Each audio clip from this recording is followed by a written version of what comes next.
நல்ல தகப்பனே, நாங்கள் உம்மை ஸ்தோத்திரிக்கிறோம். ஆசீர்வதிக்கப்பட்ட மனமகிழ்ச்சியான இந்த நேரத்திற்காக உம்மை நோக்கி பார்க்கிறோம். உம்முடைய பிரசன்னம் எங்கள் மத்தியில் இருக்கிறதற்காக நன்றி. எங்கள் ஆண்டவர் எங்கள் மத்தியில் எழுந்தருளி இருக்கிறதற்காக ஸ்தோத்திரம். இன்றைக்கும் உடைய சமூகத்தில் வந்திருக்கிற ஜனங்களோடு நீர் பேசுகிற அடியனை மறைத்துக் கொள்ளும். உடைய கிருபையினாலே மூடும். தாழ்த்துகிறோம். இயேசுவின் நாமத்தில் ஜெபிக்கிறோம் பிதாவே, ஆமென். கர்த்தர் நல்லவர். ஆதியாகமத்தின் புஸ்தகம் 22ஆம் அதிகாரம் 14வது வசனம். ஆதியாகமம் 22ஆம் அதிகாரம் 14வது வசனம். ஆபிரகாம் அந்த இடத்திற்கு யெகோவா ஈரே என்று பெயரிட்டான். அதனாலே கர்த்தருடைய பர்வதத்திலே பார்த்து கொள்ளப்படும் என்று இந்நாள் வரைக்கும் சொல்லப்பட்டிருக்கிறது. ஆபிரகாம் அந்த இடத்திற்கு யெகோவா ஈரே என்று பெயரிட்டான். அதனாலே கர்த்தருடைய பர்வதத்திலே பார்த்து கொள்ளப்படும் என்று இந்நாள் வரைக்கும் சொல்லப்பட்டிருக்கிறது. யெகோவா ஈரே என்று சொன்னால் கர்த்தர் பார்த்து கொள்வார் என்று அர்த்தம். இந்த வாரத்திலும் என்ன வார்த்தையை கொடுக்க வேண்டும் என்று தேவ சமூகத்தில் காத்திருந்த போது, கழிந்த வெள்ளிக்கிழமை உபவாச ஜெப நேரத்தில் ஆண்டவர் ஒரு வார்த்தையை நாம் எல்லோருக்கும் தந்தார். என்ன வார்த்தை என்றால், கர்த்தர் பார்த்து கொள்வார். யெகோவா ஈரே, கர்த்தர் பார்த்து கொள்வார் என்கிற வார்த்தையை ஆண்டவர் தந்தார். சில வேளைகளிலே இன்றைக்கும் கூட இந்த காரியம் எப்படி நடக்கும், இந்த காரியம் எப்படி முடியும் என்று சொல்லி நீங்கள் நினைத்து சிந்தித்து கொண்டு இருக்கலாம். அந்த காரியத்தை கர்த்தர் பார்த்து கொள்வார் என்று சொல்லி ஆண்டவர் நமக்கு, ஆமென், இதை ஒரு தீர்க்க தரிசனமாக ஆண்டவர் நமக்கு இந்த வார்த்தையை சபைக்கு இந்த வருட கடைசியிலே ஆண்டவர் பேசுகிறார். கர்த்தர் பார்த்து கொள்வார். பிரியமானவர்களே, ஆபிரகாம் கர்த்தர் நல்லவர் என்பதை ருசித்து, கர்த்தர் எவ்வளவு பெரியவர் என்பதை அனுபவித்து, அவருடைய வாழ்க்கையில என்னென்ன காரியத்தை எல்லாம் எப்படியெல்லாம் கர்த்தர் பார்த்து கொண்டார் என்பதை அனுபவித்து இந்த பெயரை அந்த இடத்திற்கு வைக்கிறான் என்று பார்க்கிறோம். ஆபிரகாம் அந்த இடத்திற்கு, ஆமென், யெகோவா ஈரே என்று பெயரிட்டான். இந்நாள் வரைக்கும் கர்த்தருடைய பர்வதத்திலே பார்த்து கொள்ளப்படுகிறது. அன்றைக்கு, ஆமென், சோத்திரம், ஆபிரகாமுடைய வாழ்க்கையிலே யெகோவா ஈரே இருந்து எல்லாவற்றையும் பார்த்து கொண்ட தேவன் இன்றைக்கும் நம்முடைய வாழ்க்கையிலே, உங்கள் வாழ்க்கையிலே யெகோவா ஈரேயாக கூட இருந்து அவர் எல்லாவற்றையும் பார்த்து கொள்ள போதுமானவராயிருக்கிறார். எத்தனை பேர் விசுவாசிக்கிறீங்க? இந்த வார்த்தையை கேட்கும்போது, கர்த்தர் என் வாழ்க்கையிலே நான் சந்தித்துக் கொண்டிருக்கிற பிரச்சனைகள், என் வாழ்க்கையிலே சந்தித்துக் கொண்டிருக்கூடியதான போராட்டங்கள், என் வாழ்க்கையிலே நான் கடந்து போகிற பாதைகள் எல்லாவற்றையும் கர்த்தர் பார்த்து கொள்வார். கர்த்தர் பார்த்து கொள்வார். அவன் கான்பிடண்டா, தைரியமா சொல்றான், கர்த்தர் பார்த்து கொள்வார் என்று. அதே வார்த்தை நமக்கும் சிஷ்டாந்தமாக எழுதப்பட்டிருக்கிறபடினாலே நம்முடைய வாழ்க்கையை ஆண்டவரிடத்தில் கொடுப்போம். ஆண்டவர் எல்லாவற்றையும் பார்த்து கொள்வார். இன்றைக்கு ஒரே ஒரு வார்த்தை, இன்றைக்கு தேவ சமூகத்தில் வந்திருக்கிற கர்த்தருடைய பிள்ளைகள் பல காரியத்தை குறித்து கலங்கி நீங்க இருக்கலாம். கர்த்தர் பார்த்து கொள்வார். இன்னொரு இடத்துல வசனம் சொல்லு, கர்த்தர் மேல் உன் பாரத்தை வைத்து விடு, அவரே உன்னை ஆதரிப்பார், நீதிமானை தள்ளாட விடவே மாட்டார். அவர் பார்த்து கொள்வார். அவர் பார்த்து கொள்வார். அல்லேலூயா. கானா ஒரு கல்யாண வீட்டில் திராட்சை ரசம் குறைபட்ட போது அவர் உங்களுக்கு என்ன சொல்லுகிறாரோ அதன்படி செய்யுங்கள், அவர் பார்த்து கொள்வார். வனாந்தரத்திலே 5 அப்பம் 2 மீன் தான் இருக்கிறது, எல்லாருக்கும் பசி. அந்த நேரத்தில் அதை கர்த்தரிடத்தில் கொடுத்த போது கர்த்தர் பார்த்து கொண்டார். அப்படியே அவர்களுக்கு என்ன தேவை என்பதை பார்த்து அதை சந்தித்தார். ஆமென். இந்த நாளிலும் யெகோவா ஈரேயாக இந்த இடத்துல கர்த்தர் இருக்கிறார். அவர் பார்த்து கொள்வார். நான் பிரசங்கம் பண்ணுகிற நான் கூட விசுவாசத்தோடு நான் சொல்றேன், இந்த ஊழியத்தை கர்த்தர் பார்த்து கொள்வார். சபையை கர்த்தர் பார்த்து கொள்வார். விசுவாசிகளை கர்த்தர் பார்த்து கொள்வார். இங்க இருக்கிற ஒவ்வொருவரை கர்த்தர் பார்த்து கொள்வார். எல்லாவற்றையும் பார்த்து கொள்வார். ஏனென்றால் அவர் சர்வ வல்லமையுள்ள தேவனாயிருக்கிறார். அவர் சர்வ வல்லமையுள்ள தேவன். அவரால் கூடாத காரியம் ஒன்றுமில்லை. ஆபிரகாமுடைய வாழ்க்கையில பார்த்து கொண்டவர் நம்முடைய வாழ்க்கையில பார்த்து கொள்வார். ஆபிரகாமுடைய வாழ்க்கையில கர்த்தர் எல்லாவற்றையும் பார்த்து கொள்ள சில காரணங்கள் உண்டு. இன்றைக்கு ஆபிரகாமுடைய வாழ்க்கையில கர்த்தர் எல்லாவற்றையும் பார்த்து கொண்டார். எனவே அவர் எழுதுகிறார், அப்படியானால் அவருடைய வாழ்க்கையில கர்த்தர் எல்லாவற்றையும் பார்த்து கொள்ள யெகோவா ஈரேயாக இருப்பதற்கு என்ன காரணம் என்பதை நாம் கற்றுக்கொள்வோமே. ஆனால் நாமும் அந்த வழியிலே நாம் கடைபிடிக்கும் போது நம்முடைய வாழ்க்கையிலும் நாமும் சில காரியங்களை கற்றுக்கொண்டு அதன்படி செய்யும்போது நம்முடைய வாழ்க்கையிலும் அவர் எல்லாவற்றையும் பார்த்து கொள்வார். இந்த உலகத்தில் வாழும்போது நாம் கலங்க வேண்டிய அவசியம் இல்லை. இந்த உலகத்தில் வாழும்போது நாம் கவலைப்பட வேண்டிய அவசியம் இல்லை. நாம் திகைக்க வேண்டிய அவசியம் இல்லை. அவர் எல்லாவற்றையும் பார்த்து கொள்ள, என்ன காரியமாக இருந்தாலும் அவர் பார்த்து கொள்வார். ஆமேன். முதலாவதாக ஆபிரகாமுடைய வாழ்க்கையிலே ஆபிரகாமை ஆண்டவர் சோதித்த போது முதலாவதாக சோதனையை ஏற்றுக்கொண்டான். ஒரு 4 காரியத்தை மட்டும் சீக்கிரமாக, இன்றைக்கு ரொம்ப நேரம் இன்றைக்கு எடுக்க விரும்பல, காலையில எல்லாம் ஒரு 40 நிமிஷத்துல செய்தி முடிச்சுட்டேன். இந்த நேரத்திலும் கூட ஒரு 40 நிமிஷத்துக்குள்ளாகவே கர்த்தருடைய வார்த்தையை முடிக்க கர்த்தருடைய ஆவியானவர் நமக்கு அனுக்கிரகம் செய்வாராக. முதலாவதாக அவன் சோதனையை சகித்தான். யாக்கோபு 1:12 நீங்கள் படித்து பார்க்கும்போது சோதனையை சகிக்கிற மனிதன் பாக்கியவான் என்று சொல்லப்பட்டிருக்கிறது. சோதனையை சகித்தான். ஆபிரகாமுக்கு குழந்தை இல்லை. ஆனால் இந்த ஆபிரகாமுடைய வாழ்க்கையிலே ஆண்டவர் சொன்னார், நான் உனக்கு குழந்தையை தருவேன் என்று சொன்னார். அதே போல ஆண்டவர் வயோதிப நாட்களிலே ஆண்டவர் ஆபிரகாமுக்கு குழந்தையை கொடுத்தார். இந்த குழந்தையை கொடுத்த பிறகு எதை மேன்மையா கொடுத்தாரோ அதுலதான் அவருடைய வாழ்க்கையில சோதனை வந்தது. ஆதியாகமத்தின் புஸ்தகம் 22ஆம் அதிகாரம் 1-2 வசனத்தை நீங்கள் படித்து பார்க்கும்போது இந்த காரியங்கள் நடந்த பின்பு தேவன் ஆபிரகாமை சோதித்தார். எப்படி எனில், அவர் அவனை நோக்கி ஆபிரகாமே என்றார். இதோ அடியேன் என்றான். அப்பொழுது அவர், உன் புத்திரனும்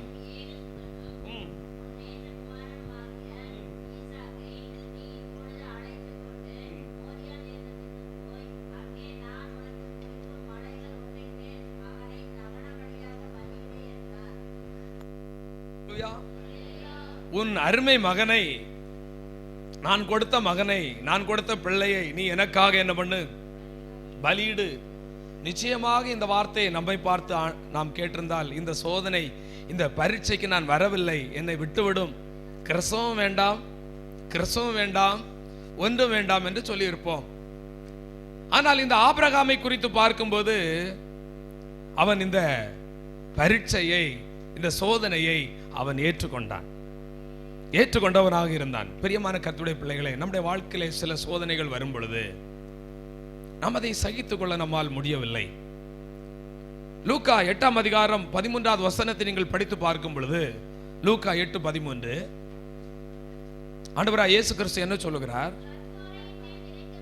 கற்பாறையின் மேல் விதைக்கப்பட்டவர்கள் கேட்கும்போது சந்தோஷத்தோடு வசனத்தை கேட்கிறார்கள். கவனிங்க, சபைக்கு வந்து வசனத்தை கேட்கும்போது ரொம்ப சந்தோஷத்தோடு வசனத்தை கேட்கிறார்கள்.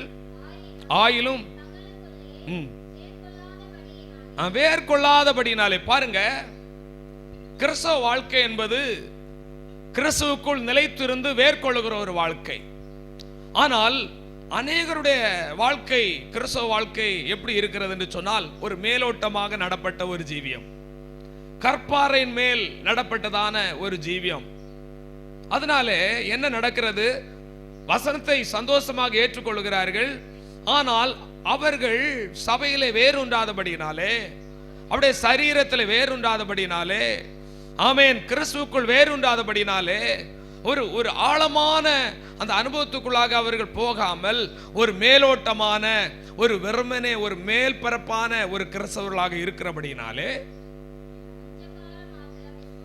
கொஞ்ச காலம் மாத்திரம் அவங்க என்ன பண்றாங்க? விசுவாசிக்கிறார்கள், சபைக்கு வருகிறார்கள், வசனத்தை கேட்கிறார்கள், நன்றாக இருக்கிறது என்று சொல்லுகிறார்கள்.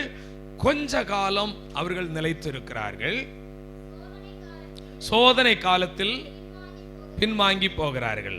ஆனால் சோதனைக்கு தங்களை ஒப்பு கொடுக்க மாட்டார்கள்.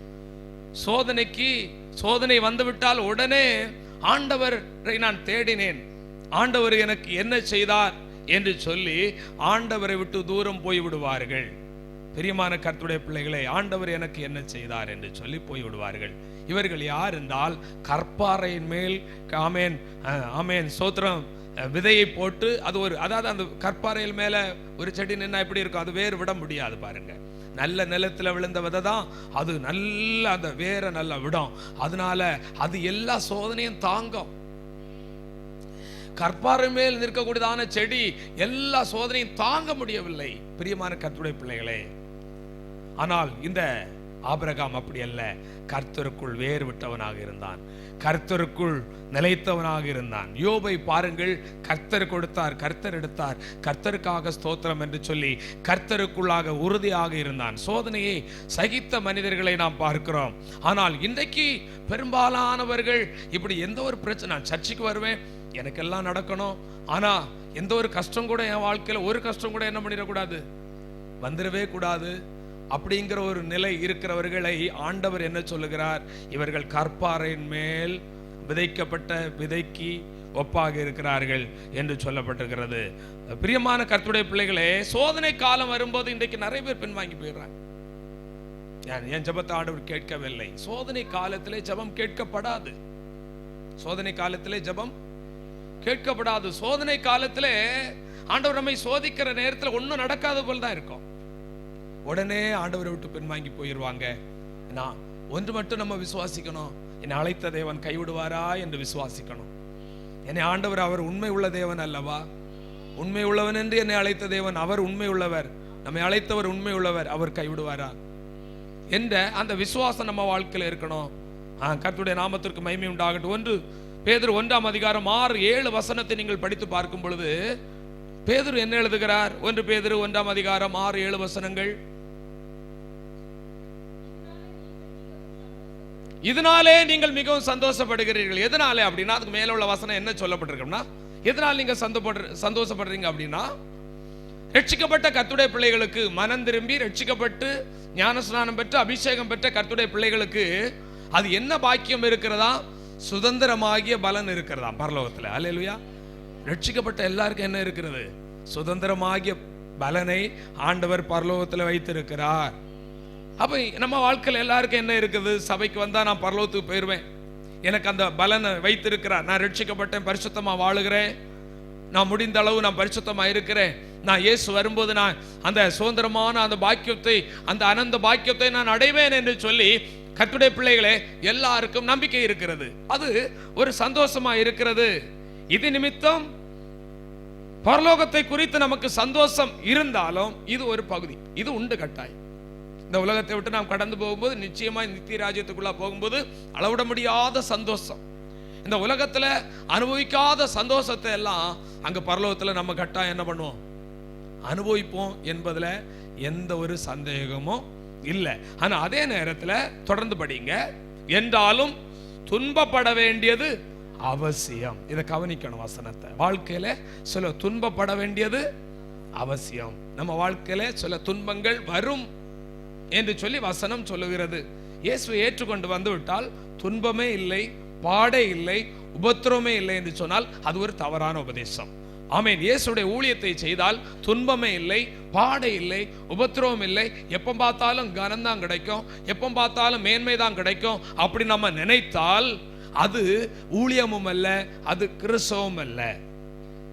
அல்லேலூயா. ஆமென். துன்பப்பட வேண்டியது அவசியமானதால் இப்பொழுது கொஞ்ச காலம், ஆமென் சொல்லுங்க, எவ்வளவு காலம்? கொஞ்ச காலம். கொஞ்ச காலம் பலவிதமான சோதனைகளினாலே துக்கப்படுகிறீர்கள். பலவிதமான சோதனை நம்ம வாழ்க்கையில் வரும்போது நம்ம என்ன பண்றோம்? ரொம்ப துக்கப்படுறோம், அப்படித்தானே? துக்கப்படுறீர்கள். கொஞ்ச காலத்துல பலவிதமான சோதனை வருது. ஒவ்வொருவருக்கும் ஒவ்வொரு விதமான சோதனைகள் வருகிறது. இயேசு ஏற்றுக்கொண்டு ரட்சிக்கப்பட்ட கர்த்தருடைய பிள்ளைகளுக்கு ஒவ்வொரு விதமான சோதனைகளை ஆமென் ஆமென் தேவன் அனுமதிக்கிறார். ஆனா சோதனைகள் வரும் பொழுது நாம் ரொம்ப துக்கப்படுகிறவர்களாக இருக்கிறோம். பிரியமான கர்த்தருடைய பிள்ளைகளே, கர்த்தர் நல்லவர். 7வது வசனத்தை நீங்க படிங்க. அழிந்து போகிற பொன் அக்கினியினாலே சோதிக்கப்படுவது உண்மையானால், கர்த்தருடைய பிள்ளைகள் கவனிக்கணும், ஒரு பொன்னை சோதித்தால் தான் அது உண்மையான பொன்னா என்பதை அறிந்து கொள்ள முடியுமையானால் அதை பார்க்கலாம் அதிக விலையேற பெற்றதா இருக்கக்கூடியதான உங்கள் விசுவாசம் சோதிக்கப்பட்டு இயேசு கிறிஸ்து வெளிப்படும் பொழுது, ஆமா, எதுக்கு சோதனை? புகழ்ச்சி, கனம், மகிமை. அல்லேலூயா. இயேசு கிறிஸ்து வெளிப்படுது போது உங்களுக்கு புகழ்ச்சியும் கனமும் மகிமை உண்டாகும். யாருக்கு? சோதிக்கப்படுகிறவர்களுக்கு. அல்லேலூயா. அப்போ நம்ம என்ன சொல்லணும்? நான் சோதிக்கப்பட்டது நல்லது, ஆமென். சோதனை வேண்டாம் என்று சொல்ல வேண்டாம், சோதிக்கப்பட்டது நல்லது. ஏனென்றால் எனக்கு புகழ்ச்சி கிடைக்கிறது, கனம் கிடைக்கிறது, மகிமை உண்டாகிறது எப்பொழுது? இயேசு வரும் பொழுது. கர்த்தருடைய நாமத்திற்கு மகிமை உண்டாகட்டும். இரண்டாவதாக, இந்த சோதனை குறித்து நாம் ரொம்ப கலங்கி பயப்பட்டு கவலைப்பட்டு கண்ணீர் சிந்த வேண்டிய அவசியம் இல்லை. ஏன்னா 1 கொரிந்தியர் 10:13 1 கொரிந்தியர் 10:13 அப்போஸ்தலனாகிய பவுல் என்ன எழுதுகிறார்? கர்த்தருடைய பிள்ளைகளை கவனிங்க, மனுஷனுக்கு நேரிடுகிற சோதனை அல்லாமல் வேற ஒரு சோதனை உங்களுக்கு நேரிடுவது இல்லை. தேவன் உண்மை உள்ளவராயிருந்து பாருங்க, உங்கள் திராணிக்கு மேலாக சோதிக்கப்படுவதற்கு. பாருங்க, திராணிக்கு மேலாக என்றால் நம்ம டிஜிஎஸ் ஐயாவை பார்த்தீங்கன்னா அவருடைய மகள் என்ன பண்ணாங்க? ஏஞ்சல் மரித்து போனார்கள். நான் நம்புகிறேன் அவருடைய திராணி அந்த அளவுல இருந்திருக்கு. அதை தாங்கக்கூடிய அளவுல திராணி யாருக்கு இருந்தது? டிஜிஎஸ் ஐயாவுக்கு இருந்துச்சு. அதனால்தான் 1 வருஷம் மட்டும்தான் அவங்க சரியான விதத்தில் அந்த ஊழிய காரியங்களை அவர் செய்யல. அதற்கு பின்பு கர்த்தருடைய ஊழியத்தை அவர்கள் செய்தார்கள், பின்வாங்கி போகவில்லை. அதற்கு பின்பும் அநேகம் ஆயிரம் லட்சக்கணக்கான ஜனங்களுக்கு அவர்கள் ஆசீர்வாதமாக இருந்தார்கள். எத்தனை பேர் விசுவாசிக்கிறீங்க? திராணிக்கு மிஞ்சி அவர் சோதிக்கிறவர் அல்ல. சில வேளைகளிலே நாம் நினைக்கலாம், அதே போன்ற சோதனை எனக்கு வந்து விடுமோ? இல்லை, ஒவ்வொருவருடைய திராணியை ஆண்டவர் அறிந்திருக்கிறார். அந்த திராணிக்கு மிஞ்சி ஆண்டவர் நம்மளை சோதிக்கவே மாட்டாரா? அது மட்டுமல்ல, சோதனை வேளைகளில் கடந்து, ஏனென்றால் அவர் தாமே சோதிக்கப்பட்டபடினாலே சோதிக்கப்படுகிறவர்களுக்கு அவர் உதவி செய்கிறார். சோதனையை தாங்கத்தக்கதாக சோதனையோடு கூட அந்த சோதனையிலிருந்து தப்பித்துக் கொள்வதற்கான ஒரு போக்கையும் ஆண்டவர் வைத்திருக்கிறார். உங்கள் வாழ்க்கையில சோதனை இருக்கிறது, ஆனால் அந்த சோதனையிலிருந்து வெளியிலே வருவதற்கு, சோதனையை விட்டு தப்பித்துக் கொள்வதற்கு ஆண்டவர் ஒரு போக்கையும் வைத்திருக்கிறார். அவர்தான் கர்த்தராகிய இயேசு கிறிஸ்து. ஒரு வழி இருக்கிறது. இயேசு சொன்னார், நானே வழி, நானே சத்தியம், நானே ஜீவன் என்று சொன்ன அந்த இயேசுவை பார்க்கும் பொழுது, அவர் சோதிக்கப்பட்டபடினாலே நம்மை இந்த சோதனையிலிருந்து வெளியிலே கொண்டு வர வல்லமையுள்ள தேவனாய். இன்றைக்கு நமக்கு பைபிள் இதெல்லாம் எழுதி கொடுக்கப்பட்டிருக்கிறது. ஆபிரகாமுக்கு அந்த நாளில் பைபிள் இல்லை. ஆனா இதெல்லாம் எப்படி அவன் அறிந்து கொண்டான்? அவன் சோதிக்க தன்னை, ஏன் என்னை ஆண்டவர் சோதித்தாலும் என்னை கைவிட மாட்டார் என்று சொல்லிதான் அவன் சோதனைக்கு ஒப்பு கொடுத்தான். காரணம் என்னன்னா, ஆண்டவரை குறித்து அவன் அறிந்திருந்தான். ஆனா பைபிளை படிக்கிற நம்ம சில வேளைகளில் அறியாம போயிடுறோம். நம்முடைய ஆண்டவர் எப்படிப்பட்டவர் என்பதை அறியாமல் போய்விடுகிறோம். 1 பேதுரு 4:12-13 நீங்கள் படித்து பார்க்கும். சோதனை வரும்போது எப்படி வருகிறது? 1 பேதுரு 4:12-13 பேதுரு என்ன எழுதுகிறார்? பிரியமானவர்களே, உங்களை சோதிக்கும்படி உங்கள் நடுவில் அக்கினி. பாருங்க, சில வேளைகளில சோதனை வரும்போது ஒரு அக்கினியை கடந்து போகிறது போல இருக்கு. சத்ராக், மேசாக், ஆபேத் நேகோக்கு ஒரு சோதனை வந்தது. இந்த விக்கிரக ஆராதனை நீ ஆமென் நீ என்ன பண்ண வேண்டும்? வழிபட்டு தான் ஆகணும். அங்க என்ன இருந்தது? அக்கினி. ஆனால் அவர்கள் சோதனையை ஜெயித்தார்கள், அக்கினியை கடந்தார்கள். அக்கினி ஜுவாலை அவர்களை பற்றவில்லை. ஒரு ஆமென் சொல்ல மாட்டீங்களா? ஒரு அலையிலே செலுத்த மாட்டீங்களா? கர்த்தர் நல்லவராக இருக்கிறார். அல்லேலூயா. அக்கினியை போன்ற சில சோதனை. நீ இந்த விக்கிரகத்தை வழிபடலைன்னா உன்னை தூக்கி அக்கினியில போட்டுருவேன். அப்படிப்பட்டதான பலவிதமான நெருக்கமான சூழ்நிலைகளிலே ஆமென் நம்ம வாழ்க்கையில வரும் பொழுது படிங்க. ஏதோ இது என் வாழ்க்கையில மட்டும் ஏன் இப்படி வந்துச்சு நீங்க நினைக்காதுங்க. கர்த்தருடைய பிள்ளைகளே, என் வாழ்க்கையில மட்டும் ஏன் இந்த பாடு, என் வாழ்க்கையில மட்டும் ஏன் இந்த பிரச்சனை, என் வாழ்க்கையில ஏன் இந்த போராட்டம், என் வாழ்க்கையில மட்டும் ஏன் இவ்வளவு சோதனை அப்படி நீங்க நினைக்காம, இது புதுமை இல்லை. கிறிஸ்துவின் மகிமை ஒரு நாள் இயேசு வரப்போகிறார். மகிமை வெளிப்படும் பொழுது நீங்கள் களி கூர்ந்து மகிழும்படி அவருடைய பாடுகளுக்கு நீங்கள் பங்காளிகளாக இருக்கிறீர்கள். கரங்களை உயர்த்தி, அவருடைய பாடுகளுக்கு பங்காளி. அல்லேலூயா. அவரோடு அவர் பாடுபட்டார், அப்படியானால் அவருடைய பிள்ளைகளாகிய நமக்கு சில பாடுகள் உண்டு. நான் பாடே வாழ்க்கை என்று சொல்லவில்லை. பாடு என்பது வாழ்க்கையில் ஒரு பகுதி. உபத்திரவ நேரங்களிலே, சோதனை நேரத்திலே சில பாடுகளின் பாதையிலே கடந்து போக வேண்டும். சில வேளைகளில் பட்டினியின் பாதையிலே கடந்து போக வேண்டும். சில வேளையில் பஞ்சத்தின் பாதையிலே கடந்து போக வேண்டும். சில வேளைகளிலே வியாதியின் பாதையிலே கடந்து போக வேண்டும். வேலை இன்மைகள், சில தோல்விகள், பலவிதமான காரியத்தின் மத்தியிலே கடந்து போக வேண்டும். சில நிந்தனைகள் மத்தியிலே கடந்து போக வேண்டும். சில அவமானங்களை தாண்டி போய்தான் ஆக வேண்டும். சில நேரத்தில் என்ன பிரயாசம் எடுத்தாலும் ஒன்று நடக்காது. அது சோதனையின் காலம். அதற்காக தேவன் கைவிட்டார் என்பதல்ல. ஒரு நாள் வரும். ஆமென். கீர்த்தியாக, புகழ்ச்சியாக, மேன்மையாக, மகிமையாக ஆண்டவர் நம்மை வைப்பார். அவரோடு பாடுபட்டால் அவரோடு ஆளுகை செய்யுள்ளாயிருக்கு. இன்னைக்கு முக்கியமா சொல்ற காரணம், வாழ்க்கையில சில போராட்டங்கள் வந்த உடனே ஆண்டவரை மறதளிச்சு இந்த வார்த்தை பேசாதங்க. எனக்கு என்னத்தை செய்தார் ஐயா? ஜீவனே கொடுத்தார். வேற என்னத்தை இதை விட செய்யணும்? கடைசி துள்ளி ரத்தம் வரைக்கும் சிந்தினார் மனுக்குலத்திற்கு. வேற என்னத்தை செய்யணும்? என்னோடத்துல சொல்லப்படும் ஜீவனையே கொடுத்தவர் மற்ற எல்லாவற்றையும் கொடுப்பது அதிக நிச்சயம். விசுவாச வாழ்க்கையில சோதனைக்கு நாம் நம்மை ஒப்பு கொடுக்கணும். ஆமென். இரண்டாவதாக பார்க்கும் பொழுது அவன் விசுவாசம் நிறைந்தவனாக இருந்தான். அல்லேலூயா. அக்கினி சோதனை நம்ம வாழ்க்கையில் வரும்போது கவலைப்படவே கூடாது. தப்பித்துக் கொள்ள போக்கே தருவார். திராணிக்கு மேல சோதிக்கப்பட விடமாட்டார். சோதிக்கப்படும் போது அது மேன்மையை கனமாக ஆண்டவர் நமக்கு தருவார். அல்லேலூயா. அக்கினி சோதனை பட்சிக்க வந்து முச்சடி தன்னில் தோன்றிய, கரங்களை தட்டி பாடுவோம். அக்கினி சோதனை பட்சிக்க வந்து முச்சடி தன்னில் தோன்றிய தேவன் பாதுகாத்தாரே அவர்.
விசுவாசம் நிறைந்தவனாக இருந்தான். எபிரேயர் 11:1 நீங்கள் படித்து பார்க்கும்போது விசுவாசத்தை குறித்ததான அந்த டெஃபினிஷன் அங்கே இருக்கிறது. விசுவாசமானது நம்பப்படுகிறவைகளின் உறுதியும் காணப்படாதவைகளின் நிச்சயமாக இருக்கிறது. நம்ம எல்லாம் விசுவாசி. விசுவாசம் என்னன்னா நம்பப்படுகிறவர்களின் உறுதியும் காணப்படாத நிச்சயம். நம்பவே முடியல, ஆனா அதை நம்புறதா. காணவே முடியல, ஆனா நம்ம அதை பார்ப்பேன்னு. ஆமென். சோத்திரம். மாம்ச கண்களில் அல்ல, ஆவிக்குரிய கண்களில் பார்ப்பது. நடக்க வாய்ப்பே இல்லை, ஆனா அதை விசுவாசிக்கணும். முடியவே முடியாது, ஆனா முடியும்னு விசுவாசிக்கிறது. நடக்கவே நடக்காது, பலர் சொல்லியிருப்பாங்க, ஆனா நடக்கும்ங்கிறது விசுவாசம். கர்த்தர் செய்வார்னு விசுவாசிக்கணும். பார்க்கல, ஆனா விசுவாசிக்கிறோம். இருக்குது, ஆனா நான் பார்க்கல, அதை நான் விசுவாசிக்கிறேன். கர்த்தருடைய நாமத்திற்கு மகிமை உண்டாகட்டும். அந்த விசுவாசம் அவனுக்குள்ளா இருந்தது. அப்படியே வாழ்க்கையில, நம்ம வாழ்க்கையில சில நேரத்துல நகைப்பு வரும், சில நேரத்துல அந்த விசுவாசம் நம்ம வாழ்க்கையில இருக்காது. ஆண்டவருடைய வார்த்தை நமக்கு நேரா வந்தா கூட அந்த விசுவாசம் நமக்கு இருக்காது. தூதர்கள் வந்து சொல்றாங்க ஆபிரகாம்கிட்ட, உனக்கு வர்ற வருஷத்துல ஆண்டவர் உனக்கு நீ ஒரு பிள்ளையை பெற்றெடுப்பா அப்படின்னு சொன்ன போது சாராள் என்ன பண்ணாங்க? நகைத்தாங்க. சில நேரம் விசுவாசிக்க முடியல. இது நடக்குமா? வயசாகி போச்சு, காலங்கள் போயிற்று, இனி நடக்குமா? பிரியமானவர் கர்த்தருடைய பிள்ளைகளை, காலத்துக்கும் வயதுக்கும் வருடங்களுக்கும் ஆமென் எந்த ஒரு சம்பந்தமும் இல்லை. விசுவாசத்துக்கும் எதுக்கும் சம்பந்தம் இல்லை. விசுவாசம் என்பது எல்லாவற்றுக்கும் அப்பாற்பட்டது. விசுவாசம் என்பது பெரியது. ஆண்டவர் சொன்ன, நீ விசுவாசித்தால் தேவ மகிமை காண்பாய், நீ நம்பினா நடக்கும். ஐயா, அருமையான கர்த்தருடைய பிள்ளைகளை, விசுவாசிக்கணும். சூழ்நிலைகளை பார்க்க கூடாது. கர்த்தர் மேல் அவனுக்கு ஒரு பெரிய ஒரு விசுவாசம். என்ன விசுவாசம் இருந்துச்சு? ஆதியாகமம் 22ஆம் அதிகாரம் 6ல இருந்து 8 வரைக்கும் வசனத்தை படிங்க. ஈசாக்கின் மேல் வைத்து தன் கையிலே நெருப்பையும் கத்தியையும் எடுத்து இருவரும் கூடி போனார்கள். அப்பொழுது ஈசாக்கு தன் தகப்பனாகிய ஆபிரகாமை நோக்கி, என் தகப்பனே என்றான். அதற்கு அவன், என் மகனே, இதோ இருக்கிறேன் என்றான். அப்பொழுது அவன், அப்பா, நெருப்பும் தகன பலிக்குரிய நெருப்பும் கட்டையும் இருக்குது, ஆட்டுக்குட்டி எங்கப்பா? அதற்கு ஆபிரகாம் என்ன சொன்னார்? என் மகனே, தேவன் நமக்கு தகன பலிக்கான ஆட்டுக்குட்டியை பார்த்து கொள்வார்ப்பா. ஆமென். உங்க ஆமென். போதும், பார்த்து கொள்வார். கர்த்தர் பார்த்து கொள்வார். இப்ப கிறிஸ்துமஸ் வருது. உங்க பிள்ளைங்க Dress எடுத்து கேட்பாங்க. நீங்க என்ன சொல்லணும்? யெகோவா ஈரே, கர்த்தர் பார்த்து கொள்வார். கர்த்தர் பார்த்து கொள்வார். தேவைகள் இருக்கிறது, ஆயிரக்கணக்கான தேவைகள் இருக்கிறது, லட்சக்கணக்கான தேவைகள் இருக்கிறது. என்ன சொல்லணும்? கர்த்தர் பார்த்து கொள்வார். வெறும் வாயில சொல்லக்கூடாது, விசுவாசத்தோடு சொல்ல. கர்த்தர் பார்த்து. மகனே, மகளே, மனைவி சிலர் கேட்பாங்க, கர்த்தர் பார்த்து கொள்வார்மா. புருஷன் சொல்லுவார், கர்த்தர் பார்த்து கொள்வார். கர்த்தர் நடத்துவார்னு விசுவாசம். அந்த வார்த்தை, கர்த்தர் பார்த்து கொள்வார். வியாதி, பலகீனம், கர்த்தர் பார்த்து கொள்வார். பிரச்சனை, போராட்டம், கர்த்தர் பார்த்து கொள்வார். அல்லேலூயா. இவன் சொல்றாங்க, மகனே, கர்த்தர் பார்த்து கொள்ள. ஏன்பா நமக்கு கவலை? நம்மை அழைத்தவர் யார்ப்பா? வானத்தையும் பூமியும் படைத்த சர்வ வல்லமுள்ள தேவன் அல்லவா? அவர் மலைக்கு போனாலும் அங்கே அவர் இருக்கிறார். நான் வானத்துக்கு ஏறினாலும் அவர் அங்கே இருக்கிறார். நான் பாதாளத்துக்கு படுக்கை போட்டாலும் அங்கே இருக்கிறார். நான் எங்கு போனாலும், ஆகாயத்தின் சட்டைகளை அடித்து உயிரே எழும்பி போனாலும் அவர் அங்கே இருக்கிறார். நான் எங்கே இருக்கிறோனோ அவரும் அங்கே இருக்கிறார். அவர் பார்த்து கொள்வார். அவர் பார்த்து கொள்வார். நல்ல கரங்களை தட்டி கர்த்தரை துதியுங்க.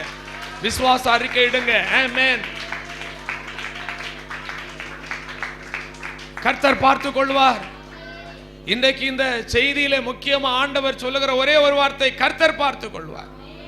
வருடம் முடிந்து போகிறது, வருடம் முடிய போகிறது. நினைத்தது நடக்கவில்லையே. பலவிதமான குழப்பங்கள், பலவிதமான ஏமாற்றங்கள், இப்படிப்பட்டதான சூழ்நிலைகளில் வந்திருக்கலாம். கர்த்தர் பார்த்து கொள்வார்.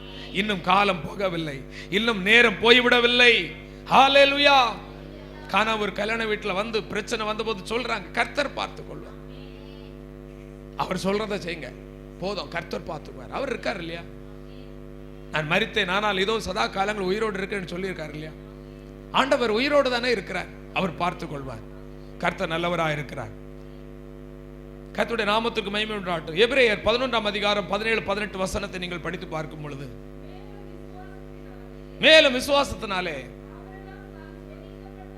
ஆபிரகாம் தான் சோதிக்கப்பட்ட போது ஈசாக்கை பலியாக ஒப்பு கொடுத்தான். ஆனா ஏற்கனவே ஆண்டவர் என்ன சொல்லியிருந்தார்? ஈசாக்கிடத்திலே உன் சந்ததி விளங்கும் என்று சொல்லப்பட்டிருந்தது. இப்பேற்பட்ட மேன்மையான வாக்கு தத்தங்களை பெற்றவன் மரித்தோரில் இருந்து எழுப்ப தேவன் வல்லவராயிருக்கிறார் என்று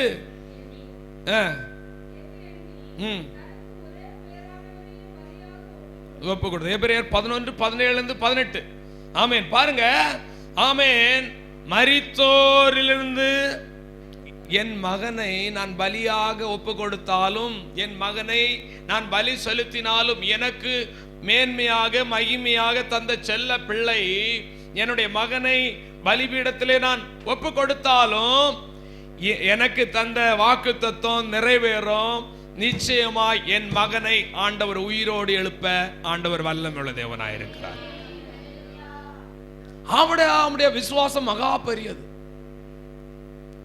விசுவாசம் என்பது மகா பெரியது. அதனால்தான் நம்ம we are believer. நம்ம எல்லாம் யாரு? விசுவாசி. பேர் மட்டும் நமக்கு இருக்கும், ஆனா சிலருக்கு விசுவாசமே இருக்காது. என்னதான் அற்புதங்களை அடையாளத்தை நேர ஆண்டவர் காட்டினாலும் நம்பாத ஒரு கூட்டம் இருக்கும். அல்லேலூயா, சோத்திரம். 10 விதமான வாதைகளை எகிப்திலிருந்து ஆண்டவர் செய்தார். செங்கடலை பிளந்தார், யோர்தானை பிளந்தார், கண்மேலிருந்து தண்ணீரை வர வைத்தார். எவ்வளோ அற்புதங்களை அடையாளங்களை செய்தாலும் அதை நேர பார்த்தாங்க, கண்கூடா. ஆண்டவர் வந்து பேசுவதை பார்த்தாங்க. மன்னா பொழிந்தது, 40 வருடங்கள் காடைகள் கிடைத்தது, இறைச்சி கிடைத்தது வனாந்தரத்திலே, விதைப்பும் மறுப்பும் இல்லாத இடத்துல. ஆனால் அதெல்லாம் அற்புதங்களை கண்டும் கூட அவருடைய வாழ்க்கையிலே கானானை வாக்குத்தத்தத்தை தருவேன் என்று சொல்லி அவர்களுக்கு வாக்குத்தத்தத்தை கொடுத்து கூட ஒரு கூட்ட மக்கள் விசுவாசிக்கவே முடியவில்லை. மோசேக்கு விரோதமாக முறுமுறுத்து, ஆண்டவருக்கு விரோதமாக முறுமுறுத்து அவர்கள் வாக்குத்தத்தத்தின் ஆமீன் அந்த தேசத்தை அடையாமல் வழியிலே அழிந்து போனார்கள். பிரியமான கர்த்தருடைய பிள்ளைகளே, சிலருடைய வாழ்க்கையிலே அற்புதம் நடந்தாலும் நடக்காம இருந்தாலும் கர்த்தர் மேல் விசுவாசமா இருப்பாங்க ஒரு கூட்டம். சிலர் என்னதான் அற்புதம் நடந்தாலும், அவர் அற்புதர் என்கிற சாட்சியை கேட்டாலும் சிலருக்கு நம்பிக்கையே வராது. அதே போலதான் ஒரு குடும்பம் இருந்துச்சு. ஒரு குடும்பத்துல ஒரு தகப்பனார் இருந்தார். அவரை பார்த்தீங்கன்னா அவர் என்ன பண்ண மாட்டார்னா, இயேசுவை நம்புவார், இயேசுதான் தெய்வம்னு நம்புவார். ஆனா இயேசு செய்கிற அற்புதத்தை நம்ப மாட்டார். ஒரு முறை அவருடைய சொந்த மகள், செல்ல பிள்ளையாக இருக்கக்கூடிய அந்த சொந்த மகள் தகப்பனாரை பார்த்து, அப்பா இன்றைக்கு நாங்கள் சண்டே கிளாஸுக்கு போயிருந்தேன். சரிம்மா, அதுக்கு என்ன சொல்லு. எங்களுக்கு சண்டே கிளாஸில் ஒரு கதை சொல்லி கொடுத்தாங்க. என்ன கதை அப்படின்னா, நடந்த வரலாற கதை சொல்லி கொடுத்தாங்க. என்ன கதை அப்படின்னா, இஸ்ரவேல் ஜனங்களை செங்கடலிலே ஆண்டவர் நடத்தி வந்தாராம். செங்கடலை பிளந்து ஆண்டவர் அவர்களை நடத்தி வந்தாராம் என்று சொன்ன போது உடனே தகப்பனார், அற்புதத்தை நம்பாத தகப்பனார் என்ன சொன்னாராம், ஆமா அவர் செங்கடல்ல இருந்ததே முட்டளவு தண்ணி தானே, இதுல ஜனங்களை நடத்தி வர்றது பெரிய கதை ஒண்ணும் இல்லை, முட்டளவு தண்ணியில் தான் நடத்தி வந்தார். உடனே மகள், இவளுக்கு விசுவாசம் பெருகிட்டு. இப்ப இப்படி சொன்ன உடனே உண்மையா என்ன ஆகணும்? விசுவாசம் குறையணுமா பெருகுமா? ஆமா ஆமா, செங்கடல்ல இவ்வளவு தண்ணி தானே இருந்துச்சு, இது எப்படி நடத்து? ஆனா இவளுக்கு என்னன்னா விசுவாசம் பெருகிட்டு. எப்படி விசுவாசம் பெருச்சுன்னா, இப்ப சொல்றா, இப்பதான் நான் ஆராதிக்கிற தெய்வம் எவ்வளவு பெரியவர் என்ற விசுவாசம் எனக்கு பெருச்சு. என்னன்னு சொன்னா, இந்த முட்டளவு தண்ணீர்ல தானே இந்த பார்வனுடைய ஜனங்கள் அந்த அந்த ரதங்களை, அந்த படை வீரர்கள் எல்லாரையும் மூழ்கடித்தது என்னது? இந்த முட்டளவு தண்ணீரிலே என் ஆண்டவர் இத்தனை பேரை மூழ்கடிச்சா, என் ஆண்டவரை போல பெரிய தெய்வம் இல்லை. முட்டளவு தண்ணீர்ல ரதத்தை மூழ்கடிக்க முடியுமா? மூழ்கடிக்க முடியாது. அப்போ உடனே அற்புதத்தை நம்பாத அவருக்கு பெரிய ஒரு நம்பிக்கை வந்துச்சா, ஆமா ஆண்டவர் பெரியவர். பைபிள்ல எழுதி வச்சிருக்க கூடியதான அற்புதங்கள் எல்லாம் உண்மையானது. அதை நீங்க என்ன பண்ணக்கூடாது? சந்தேகப்படக்கூடாது. அதை அப்படியே நீங்க நம்பணும். ஆமேன். அவர் மூழ்கடித்தார்னா மூழ்கடித்தார். அல்லேலூயா.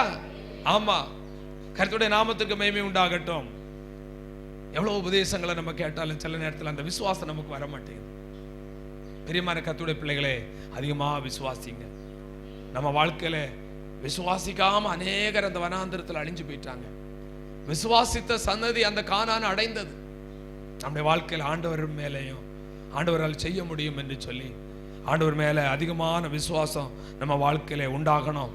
ஏனென்றால் நம்ம நம்பணும். எப்படி நம்பணும்? எபிரேயர் 3:20, நாம் நினைப்பதற்கும் நாம் வேண்டிக் கொள்வதற்கும் மிகவும் அதிகமாய் எனக்குள்ளே அவர் கிரியை செய்வார். அல்லேலூயா. எனக்குள்ளே அவர் கிரியை செய்வார் என்று நான் நம்ப வேண்டும், நான் விசுவாசிக்க வேண்டும். எத்தனை பேர் விசுவாசிக்கிறீங்க? நான் நினைப்பதை விட அதிகமா எனக்கு நடக்கும், நான் நினைப்பதை விட அதிகமா அற்புதங்களை ஆண்டவர் எனக்கு செய்வார், அதிசயங்களை நான் காண்பேன். யோபு நினைத்தை விட 2 மடங்கு அற்புதங்களை செய்தார். அல்லேலூயா. வியாதிகளை குணமாக்குவார், பிசாசின் கிரியைகளை அழிப்பார், நல்ல வேலைகளை தருவார், நல்ல வருமானங்களை தருவார், உங்கள் குடும்பங்களை கட்டுவார். விசுவாசத்தை விட்டுறாருங்க, விசுவாசம் குறைஞ்சிடக்கூடாது. அழைத்தவர் வனாந்திரத்தில் அழித்து போட அழைக்கவில்லை, அந்த பாலும் தேனும் ஓடுகிற கானானுக்குள்ள அவங்களை கொண்டு போக தான் ஆண்டவர் உங்களை அழைத்து இருக்கிறார். ஹல்லேலூயா. கர்த்தருடைய பிள்ளைகளே, நீங்கள் விசுவாசிங்கள். மூன்றாவதாக 2 காரியத்தை நான் சுருக்கமாக சொல்லிடுறேன். கீழ்ப்படிந்தவனாக இருந்தான். அவன் வாழ்க்கையில என்ன இருந்தது அப்படின்னா கீழ்ப்படிதல் இருந்தது. ஆதியாகமம் 22:9 படிங்க. பலி செலுத்துன்னு சொன்ன உடனே இவன் என்ன பண்ணான்? படிங்க. ஆதியாகமம் 22:9.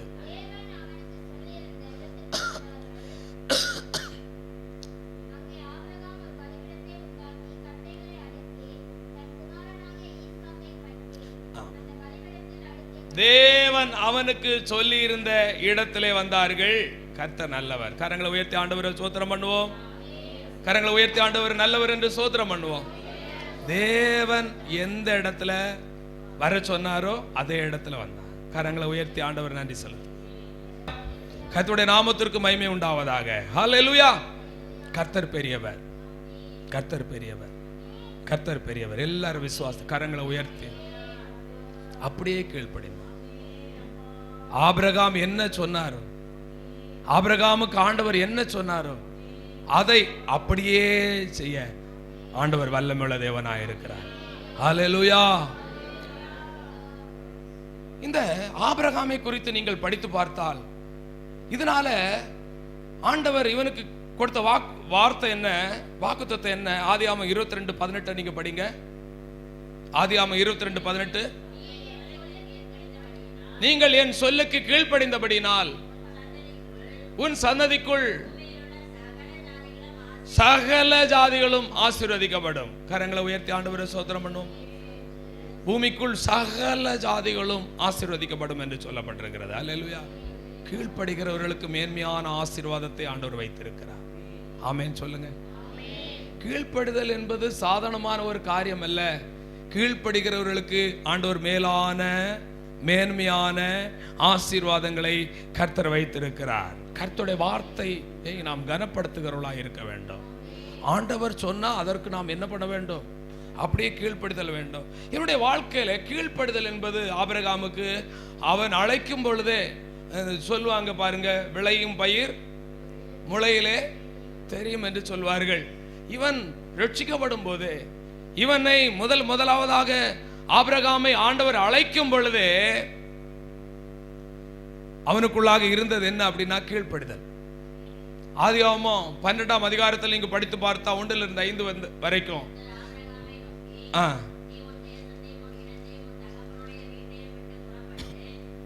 நான் உனக்கு காண்பிக்கும் தேசத்துக்கு போ என்று சொன்ன அதே வார்த்தையை கேட்டு போ என்று சொன்ன உடனே அங்க லைட் இருக்குமா, அங்க வசதி இருக்குதா, அங்க அது இருக்குமா, இது இருக்குமா, இதெல்லாம் யோசிக்கவே இல்லை. ஹல்லேலூயா. நான் உனக்கு காண்பிக்கும் தேசத்துக்கு போ என்று சொன்ன உடனே அவன் கீழ்ப்படிந்து போய்விட்டான். ஹல்லேலூயா. அப்ப இந்த கீழ்ப்படிதல் என்பது விளையும் பயிர் முளையிலே தெரியும் என்று சொன்னது போல இவனுடைய வாழ்க்கையில கீழ்ப்படிதல் ஆரம்பத்தில் இருந்தது. ரட்சிக்கப்பட்ட கர்த்தருடைய பிள்ளையுடைய வாழ்க்கையில கீழ்ப்படிதல் ஆரம்பத்தில் இருக்குமே, ஆனால் அந்த கீழ்ப்படிதல் கன்றிவாகும். முதல்ல ரட்சிக்கப்படும் போதே அரையும் குறையுமா ரட்சிக்கப்பட்டு சரியான ஒரு கீழ்ப்படிதல் இல்லாம இருப்போம் அப்படின்னா லாஸ்ட் வரைக்கும் எப்படிதான் இருக்கும் அப்படின்னா கொஞ்சம் கீழ்ப்படிதலும் கொஞ்சம் கீழ்ப்படியாததும் இருக்கும். ஒரு எப்ராயிமை குறித்து பார்க்கும்போது அவன் திருப்பி போடாத அப்பம் ஒரு பக்கம் வெந்ததும் சாப்பிட முடியுமா? ஒரு பக்கம் வெந்த தோசை ஒரு பக்கம் வேகாத தோசையை நீங்க சாப்பிட முடியுமா? சாப்பிட முடியாது.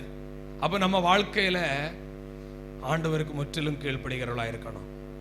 அதனாலதான் இவனுடைய வாழ்க்கையில் அந்த கீழ்ப்படுதல் இருந்தபடினால்தான் பிரியமான கர்த்தருடைய பிள்ளைகளே ஆதியாகமம் 22:9 நீங்க படித்து பார்த்தா கட்டைகளை எல்லாம் ஆபிரகாம் தன்னுடைய பிள்ளையுடைய முதுகிலே வைத்து கொண்டு போகும் பொழுது இந்த பிள்ளையும் அப்படியே கீழ்ப்படிந்தது. ஏன் பிள்ளை கீழ்ப்படிந்தது? அப்பாவுக்குள்ளாக கீழ்ப்படுதல் இருந்தது. இந்த உலகத்தில் ஒரு பழமொழி உண்டு, என்ன சொல்லுவாங்க? தாயை போல பிள்ளை, நூலை போல் சேலை.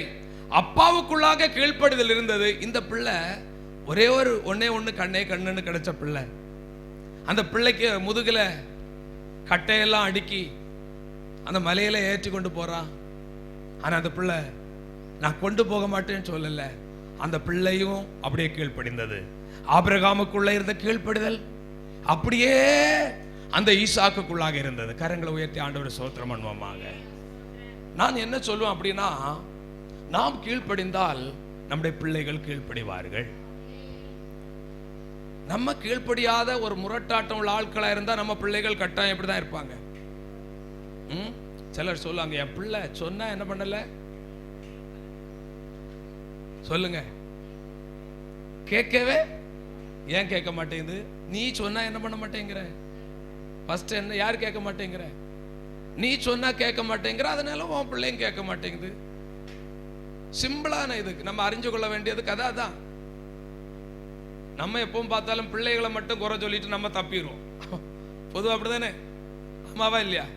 என்ன சீரியஸா பாக்குறீங்க ஒரு மாதிரி? உண்மையை நான் யதார்த்தத்தை நான் சொல்லிட்டு வரேன். பிள்ளை ஒன்றும் சரியில்லை, நீ சரியில்லை. நான் சொல்லுவேன், ஓப்பனா சொல்லுவேன், பிள்ளை சரியில்லைன்னு சொல்லக்கூடாது. யாரு சரியில்லை? நம்ம சரியில்லை, மற்ற யாரும் சரியில்லை, நான் சரியில்லை. அல்லேலூயா.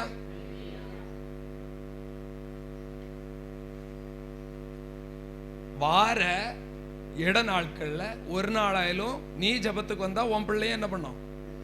ஜபத்துக்கு வரும். நீ ஜபத்துக்கு வராம பிள்ளை வருமா? வீட்டுல குடும்ப ஜபம் நீங்க பண்ணீங்கன்னா உங்க பிள்ளை பக்கத்துல வந்து உட்காரும். நீங்க பண்ணாம பிள்ளை மட்டும் ஜபம் பண்ணா நடக்குமா? அல்லேலூயா. பிள்ளை மட்டும் கீழ்ப்படிக்கிறது ரெண்டாவது. ஃபர்ஸ்ட் யாரு கீழ்ப்படியணும்? ஆமா, பிள்ளைகளுக்கு ரொம்ப சந்தோஷமா இருக்கா? ஆமா, இப்படிதான் பாஸ்டர் பேசணும். அல்லேலூயா. பிள்ளைகளுக்கு ரொம்ப சந்தோஷம். ஆனா நீங்களும் என்னைக்கும் பிள்ளையா இருக்க மாட்டீங்க. நீங்களும் ஒரு நாள் பெற்றோரா மாறுவீங்க. நீ இன்னைக்கு கீழ்ப்படிஞ்சாதான் உனக்கு பிள்ளை கீழ்ப்படியும். ஆமாவா இல்லையா? இது உண்மை. மனுஷன் எதை விதைக்கிறானோ அதை தான் அறுப்பான்.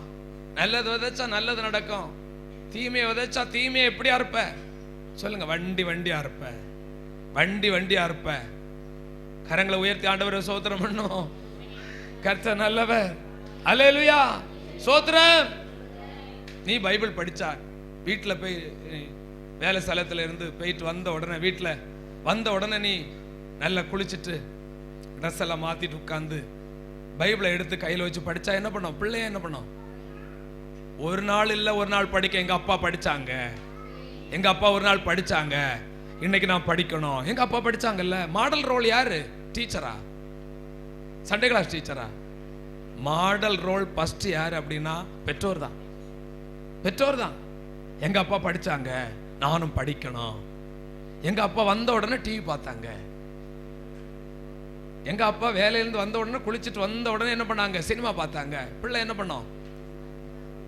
ஐயா, எங்க பிள்ளை எப்ப பார்த்தாலும் போனை பார்க்குது. ஐயா, எங்க பிள்ளை எப்ப பார்த்தாலும் சீரியல் பார்க்குது, சினிமா பார்க்குது. எங்க பிள்ளை எப்ப பார்த்தாலும் கெட்ட வார்த்தை பேசுது. ஏன் நீ கெட்ட வார்த்தை பேசுற? நீ கீழ்ப்படியல்ல, அதனால்தான் பிள்ளை கீழ்ப்படியல்ல.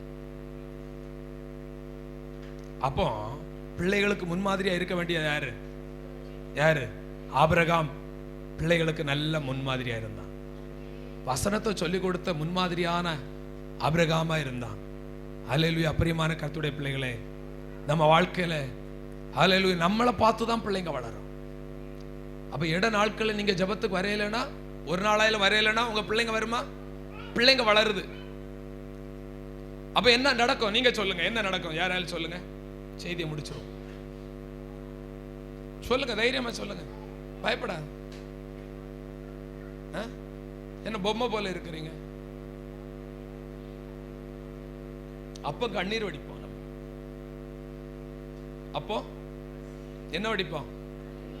பிள்ளை கீழ்ப்படிய மாட்டேங்குது, பிள்ளை கீழ்ப்படிய மாட்டேங்குது.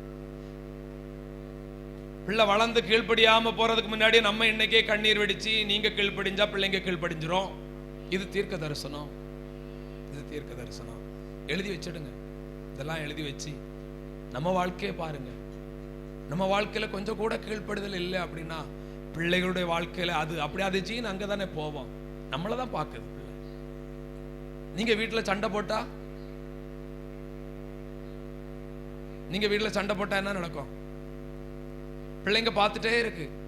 சின்ன பிள்ளைகளா இருக்கும்போது சண்டை போடும்போது உங்களை விளக்கவும் முடியாது, ஆனா அதை பார்த்துட்டே இருக்கும். அது கல்யாணம் கட்டின பிறகு என்ன பண்ணும்? சண்டை போடும். அப்போ உனக்கு சந்தோஷமா இருக்குமா? சொல்லுங்க, சந்தோஷமா இருக்குமா? ஐயோ என் பிள்ளையும் மருமகளும் ரொம்ப சண்டை போடுறாங்க, அப்ப அழணும், அப்ப அழணும்.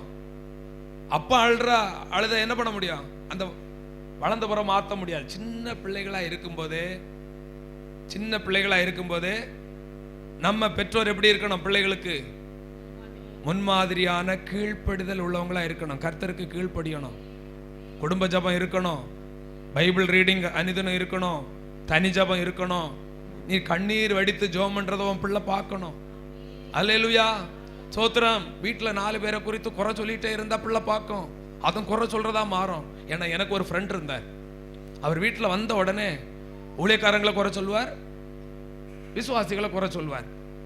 ஆனா லாஸ்ட்ல நம்மளும் என்ன பண்ண வேண்டியதா இருக்குது? ஆமான்னு சொல்ல வேண்டியதா இருக்குது. நான் மாத்திட்டேன், நான் என்ன பண்ணிட்டேன்? மாத்திட்டேன்.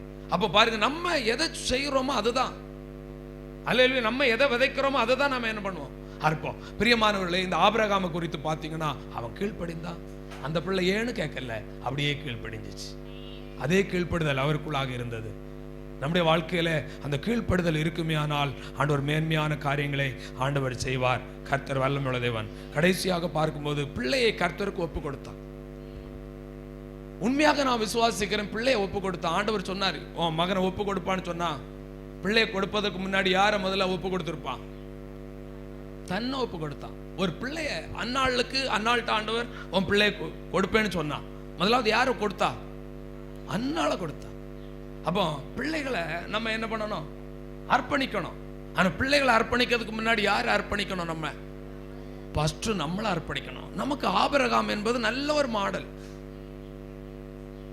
ஆபிரகாம் என்பது நல்ல ஒரு மாடல். தன்னை முதலாவது அர்ப்பணித்தான், இரண்டாவது பிள்ளைகளையும் அர்ப்பணித்தான். எதை மேன்மையாக கொடுத்தாரோ அதே மேன்மையை பலி செலுத்த சொல்லுகிறார். அதற்கும் எஸ் ஆண்டவர் சொல்லிட்டார், தலைவர் சொல்லிட்டார். கழிந்த நாட்களில் ஒரு நியூஸ்ல பார்த்தேன், ஒரு நடிகர், ஒரு ஃபேமஸ் முன்னாள் நடிகர், இப்போ வயசாயிடுச்சு, அவர் நடிக்கிறார் போல இருக்கு. அவருடைய பிறந்த நாளுக்கு வந்து நிறைய பேர் வந்து நிக்கிறாங்க. தலைவா, கடவுளே உங்களை பார்க்கணும், நாங்க நீங்க வரையிலன்னா இப்பவுமே தீ குளிப்போம். கடவுளே, தலைவா, ஐயா, அப்பா, உன்னை போல யாரும் இல்லையா, இப்பவுமே நான் தீ குளிப்பேன்றான். உலக பிரகாரமான அழிந்து போகிற ஒரு மனிதனுக்காக மக்கள் எவ்வளவு விசுவாசம் உள்ளவர்களாக கோஷமிடுகிறார்கள். நமக்காக ஜீவனை கொடுத்த, நமக்காக இரத்தத்தை சிந்தின நம்முடைய ஆண்டவருக்காக நாம் எந்த அளவுல பக்தி வைராக்கியமா இருக்கிறோம். உலக பிரகாரமான மனிதர்களுக்கு மேல அவர்களுடைய ரசிகர்களுக்கு இருக்கக்கூடிய விசுவாசம் உண்மையான கதாநாயகனாக, உண்மையான கதாபாத்திரமாக இருக்கக்கூடிய நம்முடைய ஆண்டவராக இயேசு கிறிஸ்துவுக்கு மேல நமக்கு எவ்வளவு நம்பிக்கை இருக்கிறது, எவ்வளவு விசுவாசம் இருக்கிறது. ஒரு நாளாயிலும் நம்மால் ஜெபிக்க வர முடிகிறதா? நம் குடும்பத்துல நாம் ஜெபிக்கிறோமா? பைபிளை படிக்கிறோமா? நேசிக்கிறோமா? கொஞ்ச நேரம் தேவ சமூகத்தில் காத்திருந்து ஜெபிக்க முடிகிறதா? பிரியமான கர்த்தருடைய பிள்ளைகளே, நம்முடைய விசுவாசம் எப்படி இருக்கிறதா? நம்ம பேரெல்லாம் விசுவாசி. பிரியமான கர்த்தருடைய பிள்ளைகளே, இது கடைசி காலம். நம் பிள்ளைகள் ரொம்ப முக்கியம். பிள்ளைகள் கெட்டு போய் கொண்டே இருக்கிறாங்க. ஏன்னா பிள்ளைங்க நல்லவங்க தான், ஆனா இந்த உலகம் பொல்லாத உலகம். அதற்கு பிள்ளைகளுக்கு பாதுகாப்பா இருக்க வேண்டியது நீங்க தான். உங்க வாழ்க்கையை மாற்றுங்க, நம்ம வாழ்க்கையை நம்ம மாற்றுவோம். நான் என்னையும் சேர்த்தா நான் சொல்லுவேன். ஹல்லேலூயா, ஹல்லேலூயா. நாம் செய்ய வேண்டிய கடமையை நாம் செய்யணும். ஆண்டவர் பெரிய காரியங்களை எதை மேன்மையாக கொடுத்தாரோ அதையே ஒப்பு கொடுக்க செய்தார். அதே ஒப்பு கொடுத்தான். அது நிமித்தமாக ஆண்டவர் மேன்மையான காரியங்களை செய்தார். ஆதியாகமம் 22:10-13 நீங்கள் படித்து பார்க்கும் பொழுது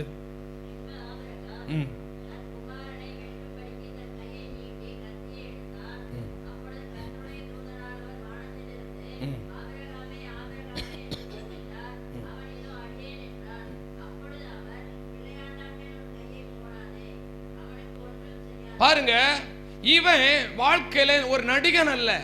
யாரு? ஆபிரகாம் ஒரு நடிகன் அல்ல. உண்மையாகவே அவன் ஒரு நிஜமாகவே அவருடைய வாழ்க்கையை ஆமென் வார்த்தையின்படி வாழ கற்றுக்கொண்டவன். வார்த்தையின்படி வாழ ஆமென் சொன்னதை செய்தான், செய்ததை சொன்னார். இயேசுவும் எதை சொன்னாரோ அதை செய்தார், எதை செய்தாரோ அதை சொன்னார். இவன் கீழ்ப்படிவேன் என்று சொல்லி பலி கொடுக்க போகிறேன்னு சொன்னா அதே போல அவன் அப்படியே செய்தான். வெறும் வாயில சொல்லக்கூடியதான, உலகத்துல சொல்லுவாங்க இல்ல, வாயில வடை சுடுகிற ஆளா இருக்கக்கூடாது. இவன் உண்மையில வடை சுடுற ஆளு. அல்லேலூயா, அல்லேலூயா.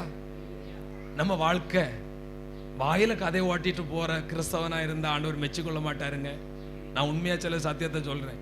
சிலருக்கு கோவம் கூட வரலாம்.